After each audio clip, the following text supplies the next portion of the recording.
What is going on, guys? Today we're gonna break routine. Today we're gonna do a gear review video. We're gonna do an unboxing of the newly released DJI Mini 2 that I just got my hands on and I just can't contain myself. But before we go into it, roll that intro, please.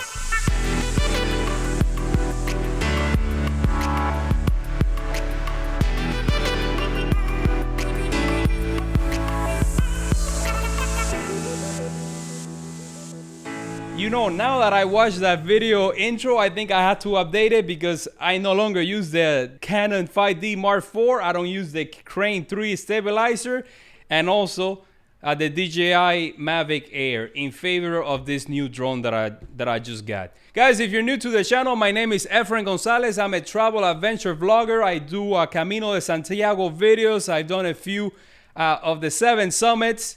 I did the Inca Trail, the Lost City, and a few more. I started flying drones in 2017 when the Mavic Pro came out. This was the first drone that you could actually take with you on an adventure. You didn't need like a big backpack like the Phantom 4 series. So I bought this a couple of months before I went to Spain and I did my first Camino de Santiago. I was very hesitant because before that, I tried my luck at flying those regular hobby helicopters and I would just crash them all the time. Even when I was trying my luck in the simulator, so I just put it in the back of my mind. I remember watching a video online when this drone was released. I was living in LA at the time, so I started learning how to fly the drone in Beverly Hills in one of those baseball fields. I would just do figure 8 circles. I was terrified that I was gonna crash it, but little by little, I became more confident and I kept getting it further and further away and doing a few maneuvers that before then I just thought would not be possible. I went to Colombia for a couple of months. I was hired to be an advisor there, so I took the drone with me and I would fly it all over Bogota. And then after that, I went to Spain where I did my first Camino Frances. I think this was one of the first drones that flew all the way from Saint-Jean-Pied-de-Port to the end of the world on the other side of Spain. I was also hired by a cruise ship company to get beauty shots of the ships and their ports. So I went to the south of France, to the French Riviera, where I flew it in Nice, in a few of the towns that are adjacent to it, and also to Monaco. And then we went to Italy, where I flew this one in Venice. We also went to the Amalfi Coast. I got to fly it over Pompeii and the volcano. Everything was legit, don't worry about it. And then I went back once again to Colombia. This time around, I was hired to work on a presidential campaign for Iván Duque, the current president of Colombia. I was flying this drone for a couple of weeks, getting beauty shots of the countryside. And that's where the unexpected happened. I was flying it one time and I lost connection to the drone. I thought it was just gonna come back. It didn't. I wasn't far away from it. And as I was walking to it, I saw it on the side of the road. I still, to this day, do not know what happened. The campaign loved the footage so much that they paid for half of this drone. So this one cost me about $300 in Bogota. I got to fly it all over Colombia for the first time. And I got a shot with this drone that would have been highly illegal in any other place. What was it? I'll show it to you guys. I don't have the original footage because I turned it into the campaign, but I do have the video that was recorded on my phone, the one that you get as you're flying. You can actually record on your phone. And that was in Cartagena. It was nighttime. There were about 30,000 people there present and 2 presidents, the future president of Colombia and the ex-president of Colombia. So I knew there's no way I'm going to be able to fly a drone here. But the campaign kept asking me, we want the shot of the whole thing. And I told them, it's nighttime. You can't fly over people. You got 2 presidents here. You know, this is not going to happen. So they called the guy over. He came. He was a general from the Air Force. And he told me, go right ahead. So sometimes you gotta love third world countries. After that, I went to Europe once again and I did the Via Francigena. I walked from Canterbury all the way to Rome. 3 months flying it almost every day. Amazing trip, amazing shots that I got with this drone. I love this drone. It's so compact. It's just a little bit noisier than the other ones around, but it wasn't an issue. And then in 2019, I went back to Spain and I did 3 Caminos back to back. I did the Camino Portuguese, I did the Camino del Norte, and the Camino Inglés. At the end of that year, I went to Argentina to climb Aconcagua, and I flew this drone at 23,000 feet. It is rated for 16,000, but I just kept wanting to push it and see how far I could go. And I managed to fly it at the summit, 23,000 feet. And that is why take this with a grain of salt. I'm gonna review this from the point of view of a hiker. I have to carry all my gear with me. I don't have a car. I don't have any support. So everything has to be compact enough that I can have it either in my backpack or on me at all times. That's why this drone was so great in 2017. And now this new drone just came out. It was announced. This is the second version. I didn't get the first one for one simple reason. The first DJI Mini could only record 2.7K resolution, but since I sell my drone footage in Shutterstock mainly, and Adobe and iStock, anything that's below 4K is considered HD. So I just wanted to wait out and wait for the new version to come out. This one does record 4K, which is amazing, and everything is in such a small package. Let's go into it right now. So here it is. Check this out. So small and light, it weighs less than 249 grams. I can carry this with me and I won't even know that I have it. I just flew it a few minutes ago and it's just everything that I wanted it and more. I was flying the Mavic Air before. I was super happy with this drone. I have no complaint whatsoever. I only had a few issues when I was on the Via Francigena, and that had to do a lot with connectivity. Since this one uses Wi-Fi to connect with the controller, sometimes I will lose a connection for the simplest of reasons. This one uses the OcuSync 1, and then this one goes with the OcuSync 2. This one has a range of 10 kilometers. Not that I will ever fly a drone that far. That is irresponsible. You need to fly it at line of sight. But think about it. If you're flying a couple of blocks away, the signal is going to be so strong that you won't have any problem with the connection. Also, if it goes behind, let's say, a tree or a light post, you're not going to lose the signal. On the downside, it doesn't have any obstacle avoidance on the drone. Not that I ever got to use them on these ones. But it is something that you need, especially if you're new to flying drones. It is not a deal breaker for me.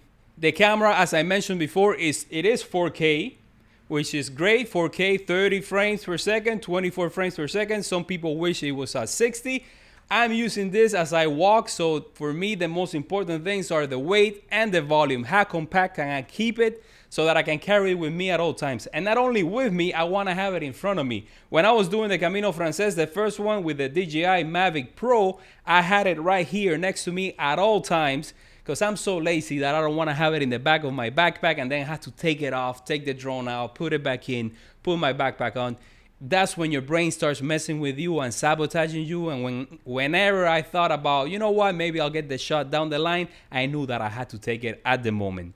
With the Mavic Air, it came with a small bag that I could just have it attached to my backpack, so people would see this and they just thought that I had headphones in here, but I could easily just take the drone out, get my shot, put it back in, continue on walking without even having to stop. When it comes to the controllers, the Mavic Pro and the Mavic Air use this one, which is a lot smaller and compact. You can open it, the phone will go down here. You have the joysticks attached down here that you can actually screw on and fly. It came with replacements in case you lose them. I have never lost one so far, but you know, you have that option. It's a little bit more compact, but in case of the Air, since it was using Wi-Fi, anything in front between the drone and I would simply start losing the signal. The new controller is a lot bigger, a lot heavier than this one. It has OcuSync 2, and that outweighs any of the negatives. You can still take the joysticks that are attached down here, screw them on. This time around, the phone goes up here in the top, so it's something that I had to get used to now because I'm used to just looking down, and now I have to raise my head and look over here. It's a little bit top heavy depending on the phone that you have, but nothing that you can get used to it. Great thing is that it will charge your phone as you're flying the drone, so that is an extra benefit that it has. You have here to tilt the camera up and down to take pictures. You have right here the different mode, the cine mode, the normal mode, and the sports mode. Power button, return to home. So great controller. just a little bit larger than the one before, but not a deal breaker. Now the drone doesn't come with internal storage, but don't worry about it. Back here you have your micro SD, and you also have a USB-C port. The only two sensors on the drone for landing, the downward sensors, and up here up front where the two frontal sensors will go is where you have your air intake to keep the drone cool. The one thing that this drone doesn't have that I wish it did is the active trap feature, where you can select yourself and the drone will follow you, go around in a circle. I got some amazing shots like that in northern Spain. When I was walking in the beaches over there, I could just set the drone to follow me in a circle, and I got spectacular shots. But I also got a few of those manually just flying it myself, so this would actually make you a better pilot. I got the Fly More combo, so the drone not only came with a controller, it came with extra propellers, and it came with 3 batteries, 2 additional batteries. This is the charger. I can't believe how compact it is. As you can see here, you have the 3 batteries, you have the ports here, you have a USB-C. How great is this? Now I can charge the drone batteries using a battery pack. When I was in Aconcagua, after leaving base camp, when you start going to the high camps, you spend about 5 days before you get to the summits in extremely cold temperatures that drain the batteries of the drone super fast. I had 3 batteries with me that I took along, but I had to conserve the batteries. I had no way to recharge them. Now I can use the solar panel that I took with me, that I gave it to the guide as a gift, as his birthday gift. He loved it so much. I could use that to charge his power bank, which I was using to charge the GoPro, to charge my phone, my headlamp, my audio recorder. So I was using this battery to charge all my electronics except for the drone. So now, since I see myself camping more often, especially now due to COVID, I'm sure when I go back to the Caminos, a lot of the albergues are going to be closed. When I do the Shikoku 88 temples in Japan, or when I go back to Europe, I plan to do more camping. So now I can charge this before I leave my accommodations, and at the very least, I can recharge one of these batteries. So this is just amazing. Also, when it comes to volume, the old DJI charger, this is the one from the Mavic Air. It was a little bit bulky. The battery will come off sometimes. You have this transformer. This was the biggest bulky stuff in the kit. I mean, everything now is USB-C, so it eliminates all extra cables that I have to carry with me. And this is so compact. Also, the battery is so lightweight, and it gives me 31 minutes of flight time. Just amazing. This one, I think, if I remember correctly, was about 20 minutes of actual flying time.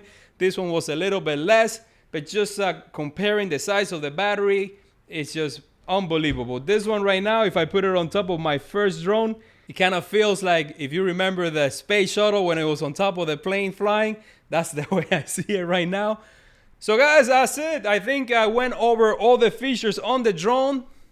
I love it. I'm going to be using it from now on. If you see the trend on my drones, I'm starting to shrink it. I don't know how much smaller than this is going to get. I guess one day I'm just going to have a phone. It's going to fly off my hand, get the shot, and come back.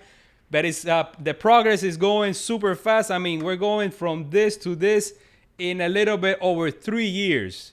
And if you take into consideration the Phantom series, it's just leaps and bounds. I think the batteries from the Phantom series is heavier and larger than this drone that I have right here. So guys, that's it. That's the end of today's video. I hope you enjoyed it. You found it useful. Please don't forget to subscribe to the channel if you haven't already done so. Hit the like button, share it with your friend, and now you can become a member and help me support all the future expeditions and pilgrimages that I will be doing next year. Once this horrible pandemic is over, I plan to do a ton of adventures. I want to go to Japan. I want to go to the UK, go back to Spain, maybe go back to South America. We'll see. Guess I'll see you guys on the next one.